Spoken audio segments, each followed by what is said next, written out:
Hi, I'm Paul with Rack Attack, and this is the Yakima OnRamp platform hitch-mounted bicycle carrier. Here we have it installed onto this vehicle that's equipped with a 2-inch receiver hitch.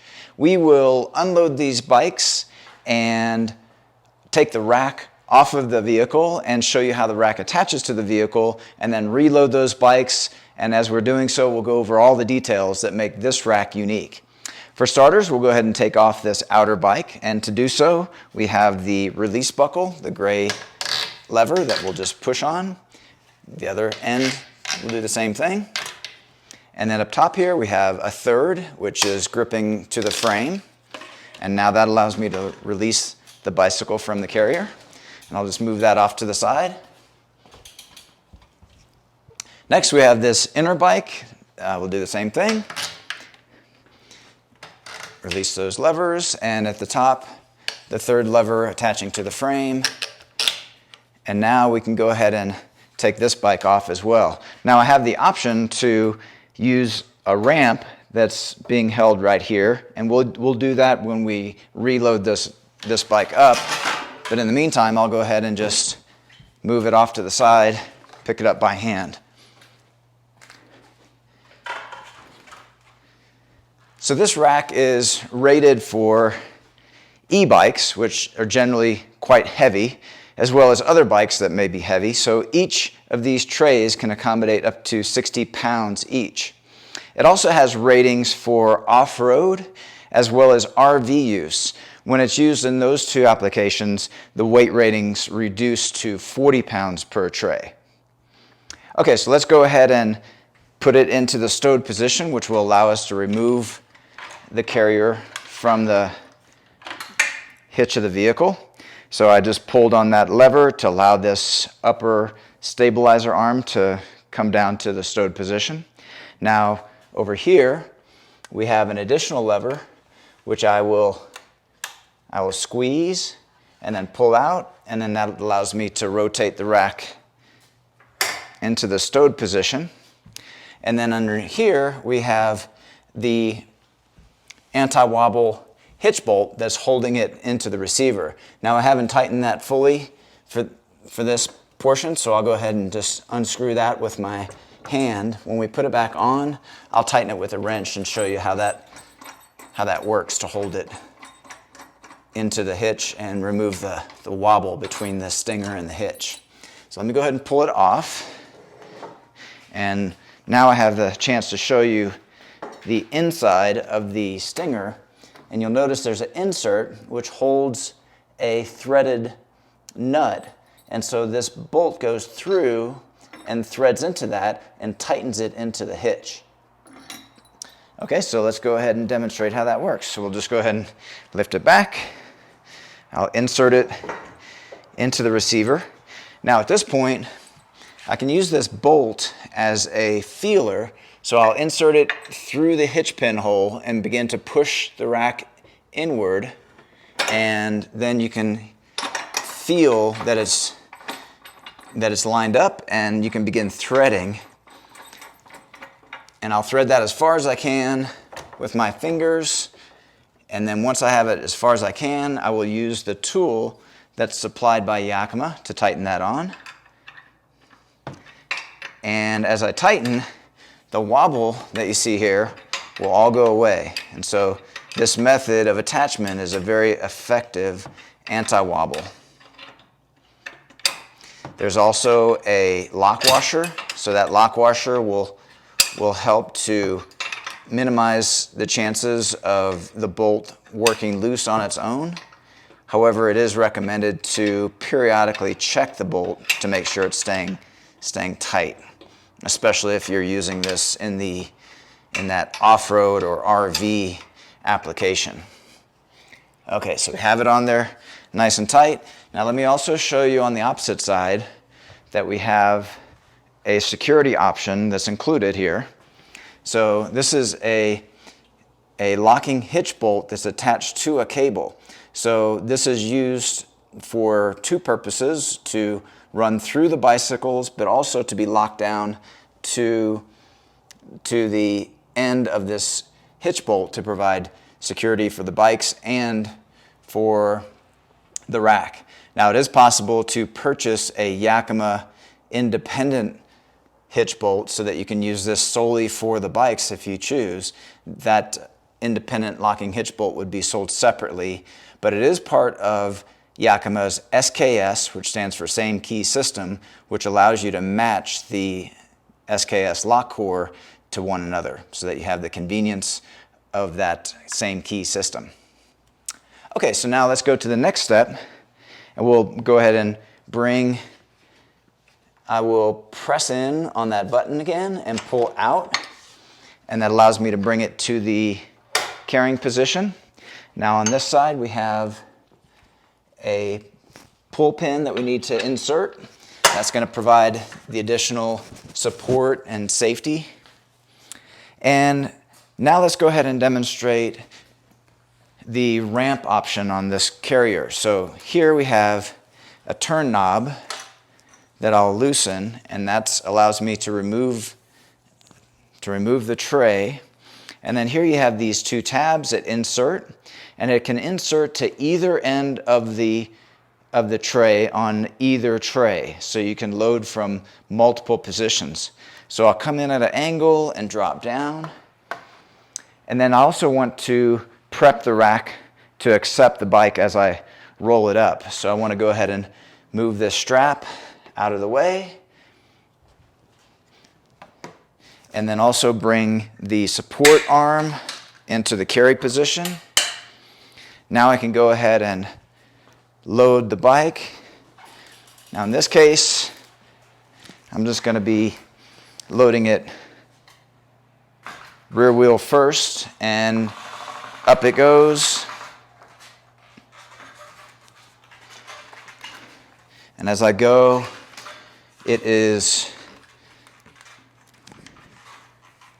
working its way onto the main tray. Okay, so now I have it positioned on the main tray, and now on this side you can see the first point of stabilization will be with this stabilizing cradle. So I'm going to go ahead and wrap that around the frame. So this has multiple points of possible connections to the frame. It can be attached to the seat post, the frame, wherever you find that it has the best contact and stability. So for this particular bike, this seems to be a good stable location. Now next I can go ahead and attach the straps. Now also, this is a longer wheelbase bicycle, and so what I did was I adjusted this tray as well as this tray. Let me go ahead and show you what that adjustment is. With a Phillips head screwdriver, you take out this set screw, and this set screw allows this tray to go in or out. So in this case, because it's a long wheelbase bike, we adjusted it out and then put the set screw back into place. And now we have a tray that can accommodate a longer wheelbase bike. Okay. So the object is to get the straps attached and maintain a 45-degree angle. And so with the 45-degree angle on both ends, it's pulling the bicycle inward, and then you have the stability of the connection to the frame, overall giving you a very secure connection to the bicycle. Okay, let's go ahead and grab the road bike. So with this one, it's a relatively light bike, so I can just lift that up. And in this case, I have the stabilizer, and I'll put that stabilizer around the down tube of this frame. And it has rubber cushions all around to give it grip and protection to the finish. And again, we have the straps. Now, if you were not able to maintain that 45-degree angle with the settings as you have it out of the box, let me show you what you can do. On the underside is a 10mm hex, and so you just loosen that, and then that allows the adjustment in order for you to get the correct positioning of the straps in relationship to the wheels on your bike. So then we can tighten that back up. And now while we're in this position, let's also take a look at these two knobs. So we do have bike-to-bike adjustability to where we can slide the bike back and forth. If one bike was touching the other bike, you can offset those bikes, and when you get them where you want them, then you can tighten those knobs back into place. Okay, now let's go ahead and stow the ramp. So we'll just take the ramp and lift and unhook it from that position, and then I'll bring it over to where you see it there, and there's a threaded knob that we just tighten that knob, and that'll hold that there conveniently for you until it's needed again. Okay, so now let's go ahead and demonstrate that security cable that we looked at a moment ago, and I'll go ahead and loosen the cable. Now it can be used, as I mentioned, independently. So you see there's this independent lockdown point, and so what we can do is run that through the bicycle, as you see there, and then through the other bicycle, and then we have those two options. I'm going to drop it down there to where you can see. Okay, so you have the option, if you want, to lock this directly to the hitch bolt, or you can lock it to itself, as you see here. So you have two different options. So this option would be if you want to just lock the bicycles up independently when you lock it through one of the bikes like that, or lock it down to the hitch bolt, as you see there. So those are the two options. Okay, now another feature on this rack is the tilt down capability, allowing you to access the back of the vehicle. So let me go ahead and demonstrate that. If you're in a position where you have to do that by yourself, there is a technique that you can use, which is to get back behind, and you'll pull the pin. That's the safety pin. You'll get control of the rack with the upper mast, and then you can pull the opposite side pin and tilt the entire rack down. And so that allows you to tilt the rack, and now we can go ahead and open the rear hatch.